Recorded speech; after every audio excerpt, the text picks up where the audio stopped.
고난 너머에 더 큰 고난이 기다린다 할지라도 오직 하나님만을 신뢰하십시오. 여러분의 영혼의 시력이 회복되기를 마음이 없는 예배, 시청자가 아니라 우리는 예배자가 되어야 됩니다.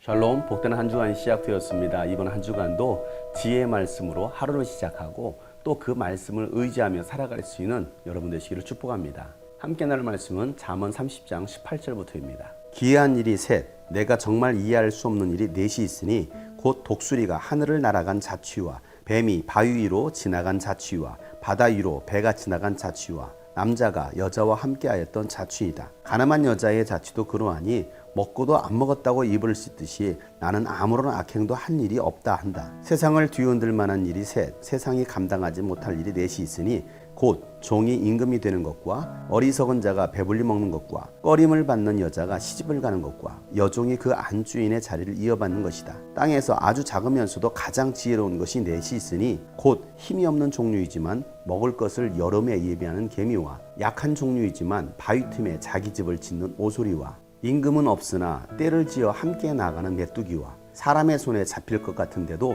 왕궁을 드나드는 도마뱀이다. 늠름하게 걸어다니는 것이 셋, 위풍당당하게 걸어다니는 것 넷이 있으니 곧 짐승 가운데서 가장 강하여 아무 짐승 앞에서도 물러서지 않는 사자와 자랑스럽게 걷는 사냥개와 순념소와 아무도 맞설 수 없는 임금이다. 내가 어리석어서 우쭐댔거나 악한 일을 도모하였거든 너의 손으로 입을 막고 반성하여 보아라. 우유를 저으면 굳은 우유가 되고 코를 비틀면 피가 나오듯 화를 돋우면 분쟁이 일어난다. 아멘. 이방 나라의 왕이었던 아굴의 잠언 말씀을 통해서 우리가 하나님을 어떻게 섬겨야 되는지 또 세상에서 어떻게 살아가야 되는지에 대해서 아굴은 지혜의 말씀을 하고 있습니다. 특별히 본문 말씀은 숫자 잠언이라고도 합니다. 오늘 말씀은 어떠한 일이 넷이 있으니 라고 반복하고 있습니다. 18절에 보면 기이한 일이 셋, 내가 정말 이해할 수 없는 일이 넷이 있다라고 말을 하고 있습니다. 수수께끼와 같은 이해할 수 없는 일들이 있다는 것입니다. 특별히 자연 세계에서 일어나고 있는 현상을 통해서 하나님의 지혜의 말씀을 나누고 있는 것입니다.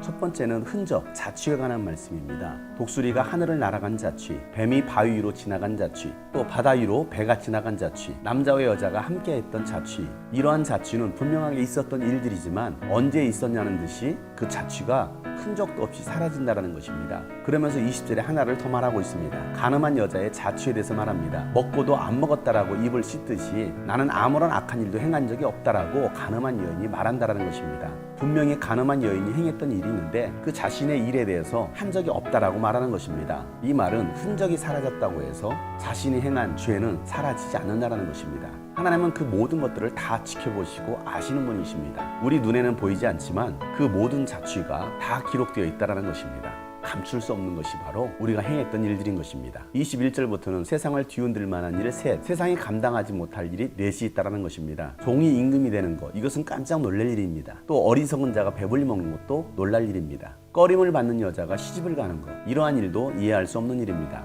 여종이 안주인의 자리에 앉는 것 또한 이상한 일입니다. 이 말씀은 질서가 무너진 네 가지에 대해서 말씀하고 있는 것입니다. 오늘날 세상을 보면 질서가 무너진 일들이 일어나고 있습니다. 도저히 이해할 수 없는 일들이 일어나고 있는 것입니다. 도저히 일어날 수 없는 일들이 일어날 때에 우리에게 찾아오는 것이 무엇입니까? 상실감입니다. 요즘 청년들은 상실감에 사로잡혀 있습니다. 아무리 노력을 해도 아무리 성실하게 살아가도 노력한 만큼 얻을 수 없는 세상이라는 것입니다. 그럼에도 종이 임금이 되는 일과 같이 이해할 수 없는 일들이 이 나라에서도 일어난다는 것입니다. 24절부터는 아주 작은 것이지만 가장 지혜로운 것 넷이 있다는 것입니다. 개미에 관한 얘기를 하고 있습니다. 겨울을 나기 위해서 열심히 여름에 일을 합니다. 자기보다 더 몸짓이 큰 먹을 것을 찾아 예비해 둡니다. 가장 힘이 없는 곤충인데도 지혜가 있다는 것입니다. 바위 틈에 자기 집을 짓는 오소리, 임금이 없음에도 불구하고 떼를 지어다니는 메뚜기 떼, 또 사람의 손에 잘 잡히지 않는 왕궁을 드나드는 도마뱀에 대해서 얘기하고 있습니다. 이 땅에서는 가장 작고 연약한 곤충들이지만 지혜가 있다는 것입니다. 이러한 곤충들을 보면서도 우리는 배울 수 있어야 된다는 것입니다. 아무리 가장 작고 연약해도 지혜가 있으면 세상을 살아갈 수가 있는 것입니다. 29절부터는 늠름하게 걸어다니는 것 셋, 위풍당당하게 걸어가는 넷에 대해서 말씀하고 있습니다. 짐승들 가운데서 가장 강한 동물의 왕이라고 하는 사자, 아무 짐승 앞에서도 결코 물러서지 않는다는 것입니다. 또 자랑스럽게 걸어다니는 사냥개, 또 강한 뿔을 가지고 있는 순념소, 그리고 세상에서 아무도 맞설 수 없는 임금에 대해서 얘기하고 있습니다. 이 네 가지는 세상에서 가장 강한 위풍당당하게 걷는 네 가지입니다. 이 네 가지 중 가장 위대한 사람 중에서도 임금에 대해서 얘기하고 있습니다. 그러면서 아굴은 32절부터 경고의 말씀으로 잠언을 마칩니다. 아무리 아무도 맞설 수 없는 임금이라 할지라도 우쭐대지 말라는 것입니다. 교만하지 말라는 것입니다. 악한 일을 도모했거든 너의 손으로 입을 가리라는 것입니다. 그리고 반성하라고 말하고 있습니다. 우리는 우리 자신을 돌아볼 수 있어야 됩니다. 내 입에서 악한 말이 나오지 않아야 됩니다. 자신의 모습을 보면서 반성할 줄 아는 사람이 바로 지혜자인 것입니다.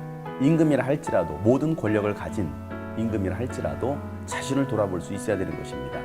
그렇지 않으면 분쟁으로 끝나게 될 것이라는 것입니다. 파멸이 찾아올 거라고 말씀하고 있습니다. 우유를 계속해서 저으면 굳은 우유가 됩니다. 치즈가 됩니다. 또 코를 비틀면 피가 나오듯이 화를 돋우면 분쟁이 일어나는 것처럼 우리는 겸손하게 내 자신을 돌아보고 반성할 줄 알아야 되는 것입니다. 세상에서 가장 연약한 곤충을 통해서 우리는 지혜를 얻고 세상에서 가장 위풍당당한 그 동물을 통해서도 우리는 지혜를 얻어야 되는 것입니다.